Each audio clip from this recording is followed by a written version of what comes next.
Hi, I'm Reese Carter. And I'm Jackson Cornwell. And this is The Worst Year of Our Lives.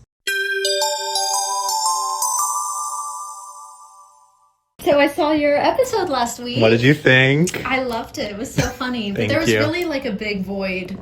I agree. Missing. I'm glad you're back. This is not a solo act, and it's not meant to be one. It's Aww. But I did my best. Do you ever just talk to yourself, like in the? Oh, yeah. Yeah, like it's not a All the time. necessarily schizophrenia thing to do, right? Like it's My mom used to think I was schizophrenic. really. Yeah. Because you saw dead people. No, because I talked to myself. Did she get you tested for it? No. No. I think she just said it to say it. Yeah. But yeah, I was very theatrical, so I would talk to myself. And usually I was angry when I was talking to myself when I was a kid because I was like... Angry at yourself? No, like angry at things that were happening in my life. So I would sound really like... I probably did sound really crazy, but yeah. I had a big imagination. Well, have you ever done the like sometimes when I would talk to myself, it would be like I'm having an argument with someone in my head, like an argument that I've never had but that I really want to have, and I'm like, and that way I'm like, whenever it does happen, I'm rehearsed and I know exactly what I want to say. Yes. That's what I like to do. Yeah. I think if you had it, it would be more like the government's watching me. Right, like paranoia. It shows up a lot like that. Yeah. Or like the TV's bugged, or Yeah, it's like things OCD that. kind of. Yeah. Yeah. Yeah. So if you start getting really paranoid that the government is watching you, then maybe it's time to to go get tested. Yeah. Maybe. That's good to know. Yeah. I mean, I guess that was really insensitive of me then to just joke about hearing voices and stuff. Yeah, Like, that's like really schizophobic. Schizophobic. Yeah. That's schizophobic. Darling, it's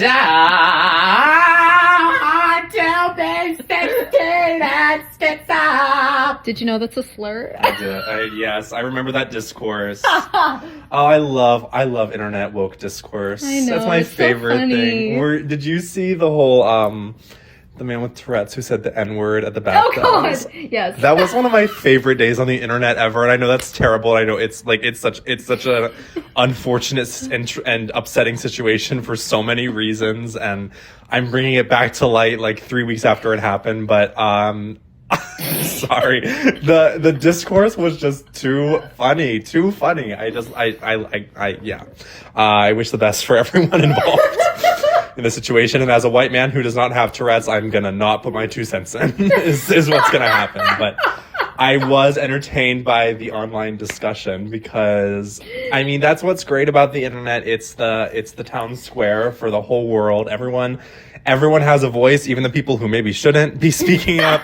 And I really think that that's beautiful. I love to see like how far can we take wokeness on the internet, and that was an astounding example of like, wow, like there are so many opinions on this, and I don't know. I'm not going to put in my 2 cents though. I don't want to get in trouble. Sometimes I miss 2020. I know, I miss it too. I think Woke 2 is going to happen, and I think Woke 2 is going to be bigger and better, and I can't wait for it. I can't wait for the return of Woke. Yes. Yeah. I think that was a little taste of it. It was like, oh, and it got me together. I did live. He called me a Mamdani socialist. Just unprompted. Yeah, because I live in New York. Okay. And I said, damn right. Jealousy's a disease. Get well soon. Because obviously he's MAGA, right? So I don't know what he wanted me to say. The real gag is like your man Trump loves Zoran Mamdani. Like he's obsessed with him. It's kind of weird. Well, like, he did say something about that. He was like, I'll give it to the man. He's smart. He went into a room with Trump and talked for like an hour and a half. No one knows what they were talking about. I also think that the big Donald. I do think Donald Trump's a little bit bisexual, and I think he's got a bit of a crush on Zoran as well. Oh, yeah. I mean, he talks all the time about how handsome he is, and he is handsome. He's very good looking. So Yeah. and you know what? It's refreshing to see a handsome and beautiful person in power. I'm sick of uggos telling me what to do. That I just am. If you are ugly, you're not gonna be, I don't want you to be the boss of me, like I want pretty people to be in charge of me. And Exactly. I don't know, maybe that's like too close to eugenics and whatever, but I do, I like to see a pretty handsome, beautiful politician win an election. That makes me happy. Well, and the aura contributes to the beauty, right? Yeah, definitely. Like, Yeah. If you have good aura, you're beautiful. Anyone can be beautiful. Absolutely. Yeah, absolutely. If you have good aura, yeah, then you're pretty. Whatever's happening on the inside is happening on the outside. Yeah. I really do believe that. And all pretty people agree with that. I agree with that too. Yeah. Anyone can be pretty. My mom says it all the time. And your mom is beautiful. She is. She really is. I think that's true also. I mean, I also think people, like, there are things that, I mean, like the looks maxing thing, which I'm also obsessed with. I love the looks maxing kids. I think they're so funny.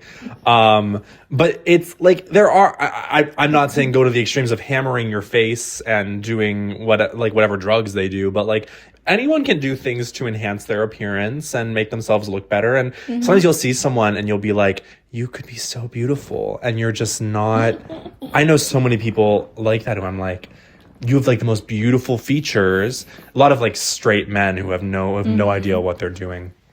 Beautiful features, and they don't know how to dress or how to do their hair or how to style themselves. And I'm like, it's really tragic to see, because it's like, God, you have so much potential. And like to see people waste their potential. It's like, that's what people felt about me as a former straight A student who went to school for musical theater.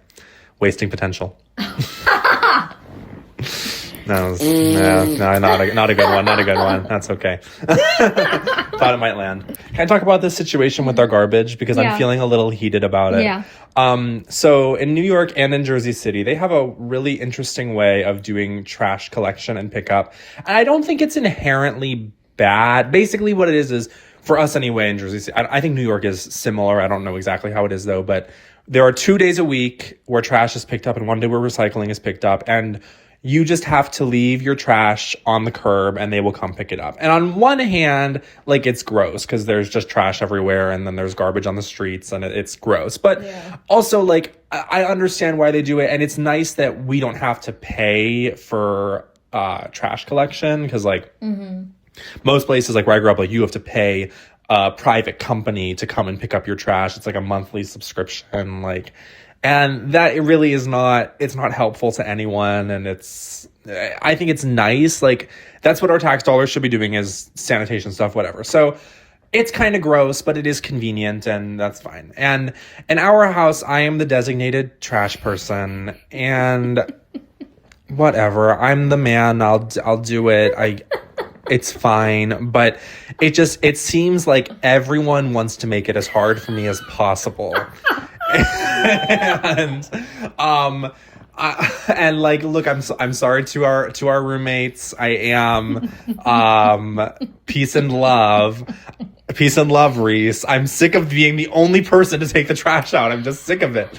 And because I'm 5'2". Okay, and that's fine. Does that make you mad? Does it make you mad that I'm 5'2"? It's fine. I'm a big man. I will take out the trash. And much smaller than you. It's fine. I'll take out the trash. It's fine. I'll do it. So I take it out twice a week and I put it on the street. And now suddenly, the way I'm taking the trash out is problematic now, apparently. So we didn't have a can when we moved here, and our next door neighbors were very kind and gave us a trash can, but it's blue. It's technically a recycling can. So we put it out in a recycling can, but it's not a problem. They pick up the trash 2 days a week. They always pick it up. It's never a problem. There have been a couple times where it hasn't been picked up. And I think what happened was like a car parked in front of it and they didn't see it, or I don't know. But the blue can has not been a problem. But now we're being told by the person who we share the building with, the other tenant, who runs his business out of here, who's very nice. And I like him. He's a nice man. Like, he's friendly. He'll pick up our packages for us if nobody's home. Like, I like him. I don't want to, but he told Simone that we can't put it out in the blue can because I guess our landlord got a ticket for it. But I think that he got a ticket because the trash can wasn't moved soon enough. So like the day after they pick up the trash, they bring in street cleaners who like sweep the sidewalks and stuff. And so I think it wasn't moved in time. But the man who shares the building with us is trying to tell us that it's the blue can that's the problem. And I don't know why I'm so bothered by this, but I just am, because I already hate that I'm the trash person. I don't like taking out the trash. And now he wants me to take the bags out of the can and put the bags on the sidewalk. And I'm not going to do that. I'm not going to dirty my hands and touch a wet trash bag that's been rained on and been sitting in there and stewing for a couple of days. And also, a lot of the trash that's in our can, like, it's a lot of people who just like walk by and throw their garbage over the fence, which that doesn't really bother me, but I'm not going to go in and pull out someone's to-go bag from the chicken wing restaurant down the street. I don't know. I'm really bothered by this, and I don't know why I am, but I am. And I just want to say that I'm not going to stop putting the blue can out. The blue can has never been a problem. They always pick up our trash. So why is it suddenly a problem? I just feel like people want to make things more difficult than they have to be. It doesn't have to be difficult. I don't know. I don't know why I'm feeling so like upset by this whole thing, but I am. I'm like, Yeah. I'm a lady. I can't help that I'm a lady. Like, I really am a lady. I understand. And I can get my hands dirty, but I just don't want to.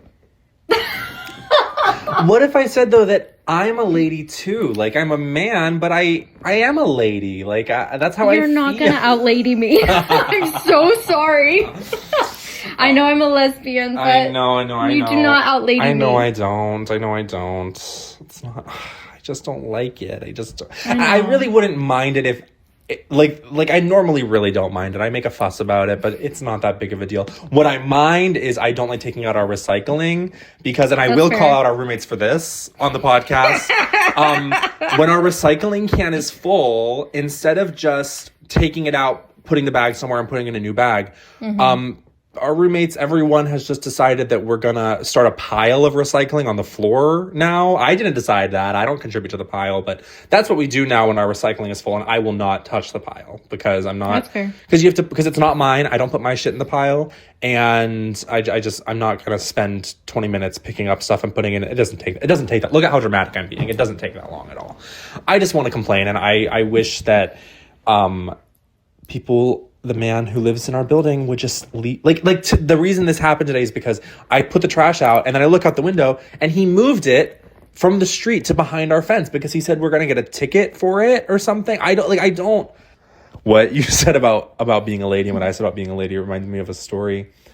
This was a couple months ago and I might not include this in the podcast, but it's a funny story, so I kind of want to. So there was a gentleman friend of mine from Pittsburgh who, you know, we weren't dating. I mean, the probably most accurate term to describe it was fuck buddies, but that's so vulgar and gross. And you know, we were like friends. Like we would spend over, like we spend the night, sleep over. We would sleep over. Like it was nice, but we weren't like dating, right? And we didn't go on any dates or anything. But he graduated before I did and moved like a couple years before I did. But a couple months ago, we keep in contact sometimes. And a couple months ago, he was supposed to come to New York and he told me about it and he was like, we should get together. I was like, oh yeah, like let's get together, let's catch up. I'd love to know what you're up to and hang out and whatever.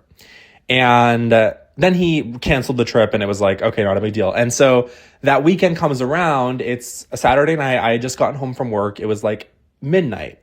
And this man calls me out of nowhere and I answered it. And he was like, so I'm in New York. Are you coming over? And I was like, well, I just got off work. I had just taken a little gummy when I got home from work. I'm like, I don't think it's a good idea for me to come over right now. It's going to take me like an hour and a half to get there. Plus I have to get ready. And I'm like, and he was really pissy with me about it. And I was just like, well, you told me you were coming this weekend and I was planning on seeing you and I was looking forward to it. But then you said you weren't coming and then you came anyway and you didn't tell me until now. Like, I was like, if you would have texted me a couple hours ago, like it would have been no problem. I would have just come after work and we could have hung out. But he called me anyway. It was a whole thing. And eventually it got to a point where I was like, you know what? I'm just going to come anyway, because by the time I get there, the edible's probably going to wear off. Like it's late at night, like, but whatever, I'll come. It'll be fun.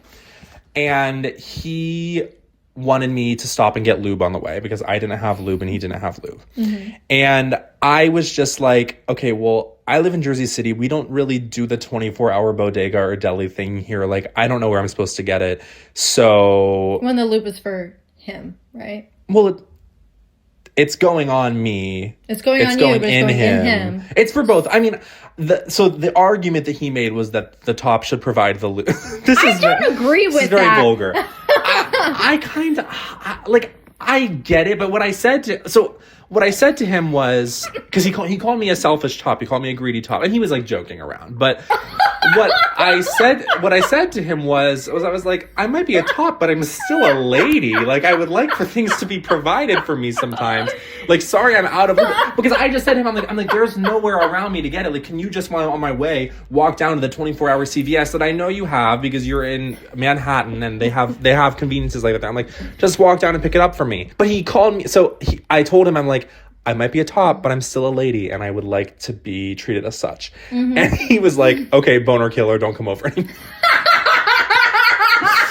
So I didn't go over. And, you know, reflecting on it, I understand his perspective, and I understand the idea that the top should provide. But I don't know. I don't know. The whole thing pissed me off, though. And I was like, dude, you didn't tell me you were even coming into town. You call me an hour. You call me when I go home from work at 11:30 p.m. But yeah, it was very rude. But yeah, just because I'm a top doesn't mean I don't want to be treated like a lady and treated delicately. And, you know, but I guess he wasn't into that night. So I think bottoms should take care of their own lube personally. But that's just my opinion. I mean, it is more for the bot, but it's for I think it's for both parties equally, but I guess it is more for the bottom. I don't know. Don't they have their brands that they like? Yeah, I mean that's true. Yeah, I mean that is true. No, it's the bottom's responsibility. Yeah, I think it's the bottom's responsibility. Yeah. I mean, I'm self-lubricating, so. Yeah, and that's not. I mean, I guess that's how you know that man lying with man is an abomination against nature, really, because it's not our natural. Our bodies don't naturally make it work. And I'm not gonna spit and do that whole thing. I mean, I'm just not. That only lasts for so long. Yeah. I don't think our mothers should watch this. Yeah, should I cut that whole part out? I think it's kind of funny, but I think we should leave it in because these are things that we do like to talk about. And it's like, I don't think it should be a big deal to talk about sex. I just don't in any capacity. I mean, I think there's a way to take it too far, but like, I don't think that only takes if it you're too like far. insulting somebody personally, but our society is everyone is so afraid of sex and afraid to talk about it. And I'm like, sex is the one thing that like ties every human that has every creature that's ever lived together is sex. We all have that in common. Mm-hmm. And like, I mean, organized religion has done a very good job of shaming people into being afraid of it. And people really don't like to talk about it. And then when you talk about it, like, a lot of people will make you feel bad and make you feel like you're being gross and nasty. And I'm like, I'm not, though. I'm not. No, it's a natural, normal part of life. I don't know. Like, I would tell that story. I think it's a normal, funny story. I mean, maybe I wouldn't talk about, I don't know. I don't think there's anything in that was like bad, but you're right that there are people who take deep offense to conversations like that. It's interesting. I don't. I think it's fun to talk about sex. I think it's fun too. Yeah. There are a lot of people our age too who are really purists. Not. Yeah, like the weird Gen Z purity thing. Like, you would think, like, as the generation, because millennials were so sex positive. Like, that was such an important part of their generation's identity, I think. And like, our generation is very sex negative. Like, I don't want to talk about it. That's gross. Like, I know a lot of people our age who just don't have sex, who don't want anything to do with it. And like, to each their own, that's your prerogative. Again, I think you're missing out on a fundamental part of the human experience, but like, that's your prerogative, I guess. And people have their reasons for it. Our friend group was hypersexual. Yeah. No, our college friend group, there were people who in our friend group who got upset with us joking about sex and talking about sex. And at the time, I mean, none of us were having sex. We were like 18, 19, but like, we would joke about it because that's what kids joke about. That's what people joke about. But yeah, there were people who were upset with us in our friend group. But only later. Yeah, no, it didn't come up at the time. But we were told later that we were hypersexual. And we all just kind of had to laugh because, again, we weren't having sex. We were 18. Like, I certainly wasn't having sex when I was joking. We were just joking. We were like, I don't know. Yeah. everyone needs to be more sexual. Everyone start fucking now. I think. A repressed sexuality it does so much damage to a person, and it does so much damage to society. That's why straight men specifically are so fucked up. Is because, believe it or not, their sexuality is very repressed, even though they're like, okay, men are allowed to be horny, right? Men are allowed to and objectify women, and they do all that. But they're not allowed to be submissive in any way. They're not allowed to be gay. They're not allowed to, like, they can only want the alpha male, kind of sex that makes them dominant and, bad at it. I would imagine that most of them are pretty terrible. Sorry, ladies. I know. Oh my God. No, it's true. There's like it, and then that repression of your sexuality and your desires, like it eats at you. It's gonna like, and that's why men are violent. And why, like, if we taught people from a young age that, like, you can explore with your identity and with your desires, and there's no shame in it, like, things would be so much better. But, like, that's I don't know, that goes against our institutions and churches and things like that. So I don't know, but yeah, no, it's just it's really, really sad. Like, I think about, like, my, like, growing up, like, my knowledge of sex and sexuality, like, my family was, is progressive and liberal, and it was never something shameful, but, like, I, as a kid, still felt so much shame around sex and sexuality. I remember... Oh, I did too. Being a kid, and I thought sex was a bad word, and, like, I forget what I was telling my mom. I was a kid, I was telling her, like, a story about something, and someone said the word sex, and I was like, oh, it's a bad word. And she goes, what word is it? And I was like, sex. And she goes, that's not a bad word. Who told you that was a bad word? Because she certainly didn't tell me that was a bad word. But just from hearing the way that grown-ups around me talked about it and the way it was talked about in media or whatever, I just assumed sex is a bad word. I was never taught that. I just assumed that. And it's interesting. I think that's how a lot of people feel about it. Growing up Mormon, there was a lot of that. Yeah. They're crazy. This fucking cat biting the toes. He can't be helped. Come here. Growing up Mormon, I remember there was this... Okay, so I went to Mormon church with divorced dad up until he physically moved out of the state. That was the only reason I was going. So I was about 11 when I stopped going. But I went to a theater camp thing called Hollywood Kids or something. And there were a ton of Mormons running that bitch. Like Mormon moms everywhere. Mormons run Hollywood. Yes. You heard it here first. And one of them lived in my neighborhood and was like, you're going to church with us. Oh, God. And I wasn't completely defiant yet. I mean, at first I was like, and then my mom was like, well, maybe you could think about it. Because when she was a kid, she really loved church, genuinely. A lot of kids do. I mean, like, youth group and things like that. Like, yeah, she loved it. So I was like, okay, I guess I'll try it out. And by that age, I think it was 12 or 13, you do something called Young Women's. So church, okay, Mormonism is so weird. It's so hard to explain. So it used to be 3 hours long. The whole service? Yes. It was horrible. 3 hours. Who has time for that? So the first hour is this thing called sacrament, where everyone talks and sings, and they pass out Wonder Bread and tap water.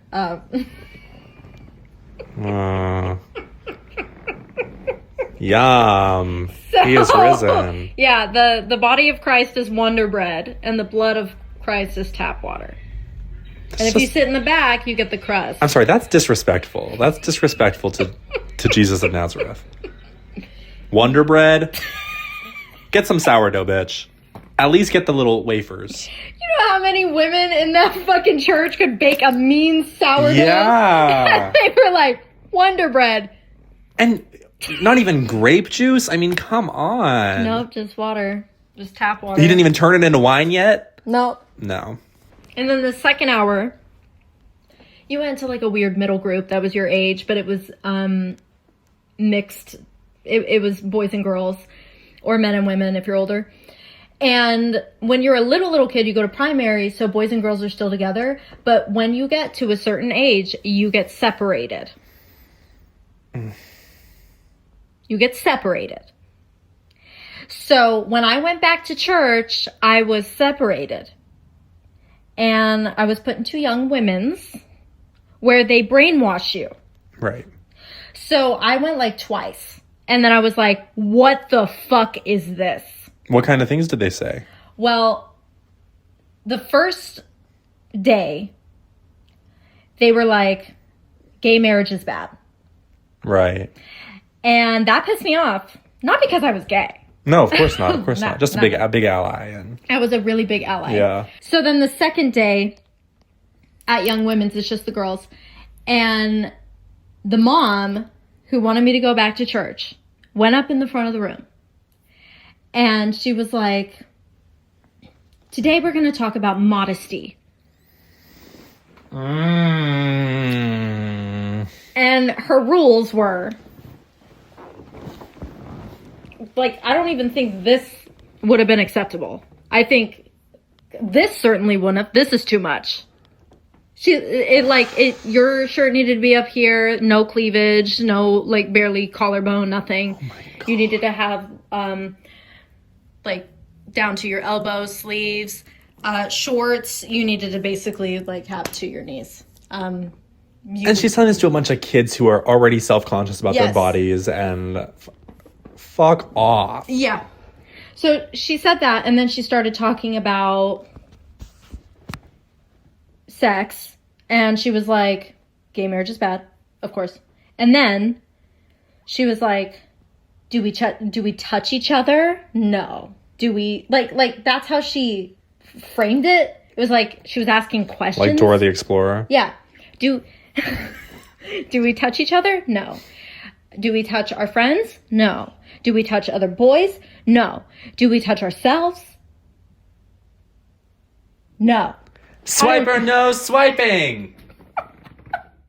Aw, man. And I was sitting there, avid masturbator. I was like, bitch, you've gone too fucking far. That's too far. Like, I was like, okay.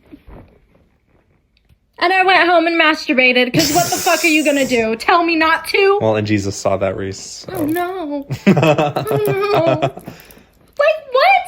What is wrong with you? I know. It's fucking sick. Yeah, so I was like, I'm never going back. And there was also something really creepy that happened too. They have a council in Young Women's. So, okay, first of all, there's always a man in Young Women's. Sure. There's always a man. And it can't just be all women. There's no women in Young Men. No, of course. But that would be distracting for the young man. Yeah. Exactly. So this man, I think he was the bishop or whatever the fuck they call things. I don't know. Bitch up. So the president of Young Women's was somehow, coincidentally, the daughter of the mother who got me to go. Right? But, you know, all of this is framed as like, you're chosen by God to be in these leadership roles, right? So these people are fucking unwell. I hate that, like, it's so normal. Like, it makes me so mad because fuck you! Ruining people's lives. And yeah, terrible.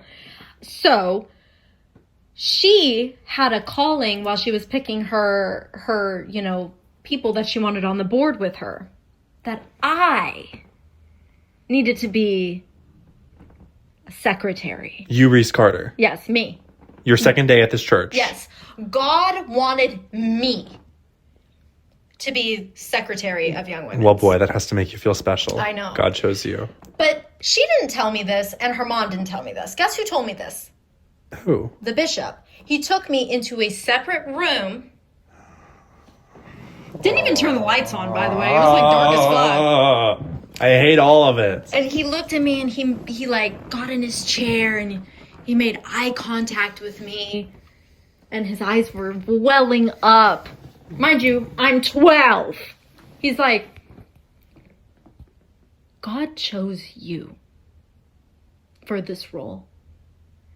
This is you. This is your calling. You have a choice, but you don't really have a choice because God chose you. So of course I said, okay, I guess I'll do it. And then I think I did it for like a day. Like I went to her house in the neighborhood and I sat in a meeting and I had no idea what the fuck was going on because I didn't know anything about the Book of Mormon. I mean, I had went to church, but I never read it. Right. I never cared. It was all like it was just, I only went to church because other people wanted me to go to church. It was never something that I wanted to do. And I never cared enough. I did try to read the Bible because I had more respect for the Bible. I was like, okay, you know. A little more peer reviewed and I was like, I'll read the Bible. No, it didn't make it very far. I was like, I'm not fucking doing this. That was a very creepy That is time. creepy. And I was like, I don't think I'm going to do this anymore. And that lady can go fuck herself because I'm not doing this anymore. And I don't believe in this. But I'm kind of grateful for it because it's solidified that I was like, nah, this shit's crazy. If you weren't sure before, it's like, now I'm sure, yeah. Yeah, because when you're a kid, it's all like, you know, peace and love. You know what I mean? Right. You just go to church and you sing songs and you're a cute little kid and la-da-da. But then when you get older, it's like, well, now there's like a target on your back and everyone's watching you and everyone's waiting for you to mess up and to be a whore and to fuck up and to ruin your purity and all of these things. And like, I felt that and I was like, I'm not doing this. I really truly believe raising a kid in a religious environment like that is child abuse. I just think it is. And no matter the religion, no matter the denomination, if you want to take your kid to a church service with you, by all means, but to like bring them up in that environment where they are being shamed and taught to hate their desires and to be subservient, that's fucking child abuse. It is. I think it's sick. Yeah. I don't understand why you would ever allow your child to be alone in a with being watched by a group of adults in an institution. I mean, not to mention all of the literal abuse that happens in churches. Yeah, to kids. It's so easy. It's fucking sick. The whole institution makes me sick. And you have to be careful.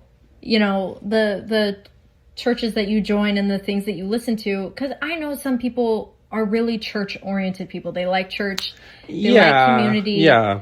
And it's like, you have to use your discernment. And because I think there are churches out there that do spread love and that really do. Yeah. They really try to help people and try to help their community. And, but a lot of them don't. A lot of them are freaky and weird. And Mormonism is one of the freakier ones, I would say. I think it's very weird. There's nothing aesthetically pleasing about it. Like, at least Catholics, man, they got that aesthetic down. Yeah, they do the drama, they do the costumes. Like, it's kind of sickening. It is. Fierce is fierce. Mm-hmm. But Mormons are not. No. It's like so plain and like Wonder Bread and like sesame. Like, I don't know. It's so like, it's so mayonnaise. And I also just hate the whole thing, like the educating the genders separately in any environment. Like, I remember when I was in the 5th grade, it was this event that everyone knew was coming, like at my school. I don't know if every school was like this, but everybody knew that at the end of 5th grade, you had the puberty talk at school. Yeah. Did you have that too? Mm-hmm. Okay. I didn't know if that's cool. It's a universal thing. And like, I remember, like, I was aware of this when I was like much younger, that like everyone knew it was coming and it was touted as like this like dreadful thing that you don't want to go to. And the day that it happened, I had a doctor's appointment, so I got pulled out of it early. But the thing is, like, I think about it, like, they put all the boys in one room and all the girls in another room, and they just tell you about, like, I mean, I don't even know. I still don't know what they told the girls, because we weren't allowed in the room. The boys, it was just like... They didn't tell us shit. Right, exactly. Like, you might... It was, for us, it was about, like, wet dreams and things like that. Like, it was... Yeah. I know. And it's like, it's so shameful, because like there should be real, open, honest dialogue with kids in a safe academic setting where they can talk about their desires and their bodies changing, and it shouldn't be fucking separate. Like, people, like, boys should understand what girls are going through and girls should understand what boys are going through. But it's like, it's all to uphold this patriarchal thing of like, your desires are wrong. Your desires are shameful. You shouldn't share. If you talk about this with a girl, she's going to be scared. If you talk about this with a boy, he's going to be grossed out. Like, the whole thing just like pisses me off so bad. Like the way that it's in every part of our society and how we raise kids is like this shame and this like, I don't know, like it leads to so many problems. And then there's also like when we got to middle school, like when I was a little kid and you had gym class was all together with everyone. And then when we got to middle school, gym class was split boys and girls. And like, for me as a little gay boy, first of all, like that was, as a gay kid in a small town, it was just like, it really was terrible because all my friends were girls. And like the boys in my gym class were like, the same boys who bullied me and they would throw shit at me and call me faggot and whatever. And I was stuck in a room with just them for however many minutes a day because a girl can't play kickball with a boy? Like, I get if we were playing tackle football, sure, you don't want a boy tackling a girl, whatever. I really think the way people talk about like gender in sports and the way people talk about transgender people in sports, it's such a non-issue. Why can't sports are so unserious? Why can't boys and girls play sports together? Like, I really don't fucking get it. Again, if they're tackling each other, I understand that. But like, if you're playing basketball or I was not playing any of that shit. I know, it fucking sucks. I would be like, put me in a place where I'm not doing. Yeah. Let me make it clear to everyone on my team, I'm not doing anything. Yeah. People would get mad. People got mad at me too because they were like, "Go, Dad, pick up the ball." Why? I'm like, no, I don't care. One time in that gym class, we played flag football because we can't play real football. Right. But all the boys in my class were on like they all played real football. So it was real football. Like nobody was pulling the flags. There was tackling happening. And because I guess I was like a bigger kid and I was tall for my age or whatever, they decided to make me a linebacker on the flag football team. And the gym class, so you know how like schools have like the special ed classes that are separate, and my school there was like special ed, and then there was the class for like the kids with like anger management problems. Like they had their own separate class. And the one my dad was in. Was your dad in that class? Yeah. Someone at the school thought it was a great idea to bring the anger management kids. Yeah. Let's bring the anger management kids into the gym class to play with the other students. I know. So we're playing flag football. These boys are brought into our class who, some of them have been in juvie, some of them. And look, these kids, I don't know what they were going through. They probably had really shitty home lives. They probably were fucked up, like whatever. I hope that they're doing well as adults. There's this one boy named Richard who I had an incident with on the school bus once when we were younger. Like he said something mean to me. I don't even remember what it was, but I never really thought about him. But he was put into our gym class because someone thought that was a good idea. And he was also a linebacker for the other team. And we're standing, and I think linebacker is, I don't really know football. I think not linebacker, linemen. Linebackers are in the back. We were in the front. Oh. Linemen, right? I don't know. I have no clue. I don't know either. I was in the middle and I was in the front. And I believe I was a lineman on the line. Okay. I do believe. And he was the same position directly across from me. And they put the football on the ground. Everyone's getting into Spider-Man pose, whatever the fuck. And this boy gives me this look. And I'm like, he's going to fuck my shit. And so I'm standing there like shaking. Like, the coach blows the whistle. I turn around and run automatically. And he fucking chased me and tackled me to the ground. I'm not fucking kidding. It's flag football. I ran away from the ball. He chased me and tackled me to the ground. Yeah. And I didn't get seriously hurt. I hurt my wrist and I definitely played it up. Because I was like, oh my God. And I did not have to play flag football anymore after that. That's good. But I was so pissed. I was just like, why can't I be in the girls' gym class? Because the girls are in there like playing hula hoop and dancing and whatever the fuck. I'm being tackled by the anger management kid. It was a terrible, terrible experience. And look, I don't hold any resentment towards Richard. I'm sure he had shit going on. I mean, clearly, I think that I mean, I will say, like, the school I went to, the special ed program, I think they did a good job, mostly, of, like, making the kids feel, like, normal and included, which is, like those kids should be included. I just don't think that gym class is the place for that, because if a child has issues with being physically aggressive and violent, why are you bringing them to a class where that kind of behavior is tolerated and kind of, like, encouraged in a way? I just think that was a bad choice. Like, I'm not saying that those kids should be put away in the boiler room, because that's terrible. That's how they used to do things, and that's terrible. But, like, there's got to be a middle ground. Like, maybe bring them into computers class or art class, or but not gym class. It was a bad experience. Yeah, this is not good. So we are introducing a new segment on the show that the title is subject to change, because I don't know if I love it, but I titled the Google form the TWYOOL advice line. So people can, because, you know, we love to give our unsolicited opinion on this podcast. And I think that if someone could solicit an opinion from us, that would be even better, right? So there's a Google form, and people ask some questions. And what we're going to do is once a week, we're going to answer a question from the advice line. If you would like to ask a question, the link will be in the description of the video and on our social medias. So go in, ask us for advice, ask us a personal, it can be anything. It's anonymous. It can be whatever you want it to be. But I have our first question here from one of our listeners. Do you want to read it? Sure. If you can, I think you can read my handwriting. Okay. I'm talking to this guy.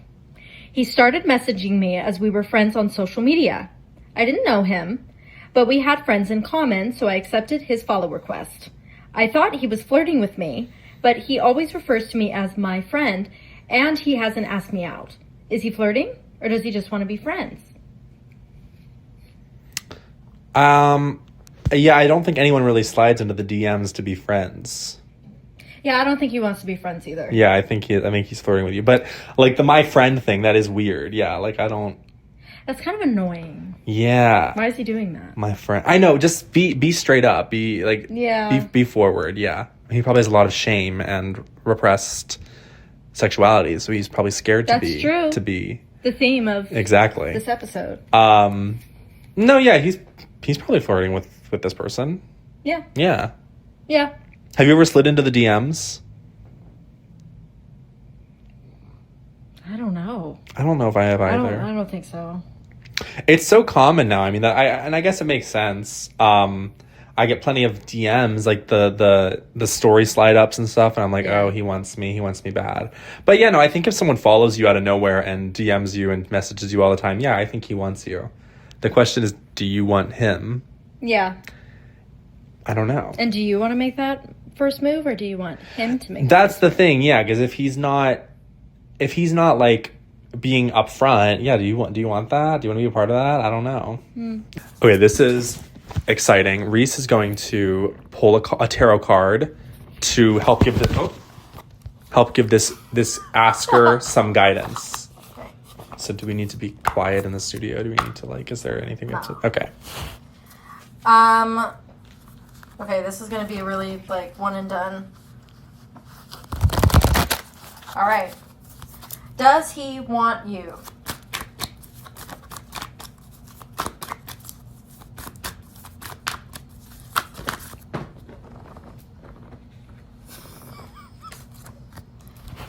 The answers you need are coming. Is that what that says? Yes. Well, he's going to make his move soon, right? Yeah. Is that what that card is called? Yeah. Oh. The answers you need are coming. So it's not really a yes or no, but you're going to know soon. Well, that's not nothing. That's reassuring. There you go. Thanks for thanks for asking your question. I hope it works out. If you're interested, if you're not interested, block his ass. I don't know. So that's just like a little taster of what we're going to do. I will say we did not get many responses yet on the forum. Why is that? I thought everyone was watching. I thought everyone was like a big fan and watched us. And there are a couple more that we will get through. But I would love for any listeners to go and ask a question. I think advice is probably the best thing, but you can also just ask us a question. It can be about anything. You can make something up. It's anonymous. It doesn't have to be real. If you wanna give us like a trolley problem to try to solve, like by all means, we'll turn to the spirits. We'll figure it out. Yeah. But yeah, I hope, listener, that this was helpful to you in some way. The link to the advice line is in the description below. go ask a question. Maybe we feature it in a future episode. And I guess it doesn't have to be anonymous. If you want to sign off your name or whatever, you can do that too. Like, it doesn't, you know, there are no rules. Like, do what you want. There are no rules. So Be bold. Be bold. brave, Yeah. Be fierce. Yeah. Cover girl. Tomorrow's someone's birthday in the house. Yes, tomorrow is my birthday. Are you excited? Do you like your birthday? Yeah. Yeah. I don't really know what I'm going to do this year. Not gonna get lit? I don't really want to. Yeah. I don't really like going out that much. Hmm. I like music, I like dancing, but I think that our generation sucks, and I I don't know if I feel like, I don't think I have the best time when I just go out to like make friends, Yeah, I know what you mean. because everyone is so reserved and trying to be cool and no one's dancing. But sometimes there will be like, if I go to the dance floor, there's always one fun dance group. Yes. But I also don't want to insert myself into the dance group because I don't want to be the cringe person who won't go away. So Yeah. maybe I'm trying to be too cool too, but I don't know. Yeah, it's hard. It's hard to find the balance. I mean, like, that's why I hate, like, when we hang out with people who, like, we went to college with, like, it's always a straight bar, and I like, straight people just aren't fun. There's no dancing, the music's bad, whatever. But, like, yeah, like, I think the queers, like, we're still dancing, we're still cutting it up on the dance floor. So I think you just have to find the right places to go. Because, yeah, a lot of bars you go to, it's like, this is lame. We're just sitting around and the floor is sticky, and they're playing Ordinary by Alex Warren, and Mega church. yeah, and it's just like, what are we doing? Yeah. So yeah, you have to find the right place, but And all the guys are standing around like this. So, what do you do? What do you do with your free time? Yeah. oh god, I hate straight people. I'm sick of them. And the girls are like, oh my god. Oh, welcome to New York. Yes. Welcome to the city. We're so glad to have you. Enjoy our facilities. Yeah, no, it's rough. But hey, the big 23, that's exciting, and Yeah. I'm sure your girlfriend is going to make your day special. Yeah. I'll be working. So, I mean, I will see you, I'm sure, but if tomato. there's anything I can do to make it special, please do let me know. No, it's okay. I think we're gonna celebrate on Saturday. Like, Fun. You're gonna go out to real. dinner, right? Mm-hmm. Nice. Yeah. But tomorrow, I don't know. I guess I'll just do whatever I want. Yeah, tomorrow. yeah, absolutely. And, you know, it's up to me. It's my day. So Wow. yeah. The big 2-3. I'm so old. Yeah. I'm unk. Unk. Unk. Does unk mean uncle or uncool? I don't know. I don't know either. I've heard Perhaps both. I guess it's probably good that we don't know. We're too old to know Yeah, what the we're too kids are. unk. Yeah. Chopped and unk. Yeah. We're not chopped. No. I might be Certainly unk, but I not. am not chopped. Thank you so much for watching this episode of The Worst Year of Our Lives. If you enjoyed the show, please like and subscribe and leave a comment. And and give us a big thumbs up. Yeah. And if you would like your question answered in a future segment of the TWYOOL advice line or whatever we end up calling it, leave a question. And the thing, it's like, it can be made up. It can be literally whatever you want it to be. But I think, you know, that's fun. It's fun for us. So yeah, thanks for watching. Thanks for your support. If you're listening on Spotify, rate us on Spotify, follow us on YouTube and TikTok, do all the things. Yeah. Have a good weekend. Bye. Bye guys.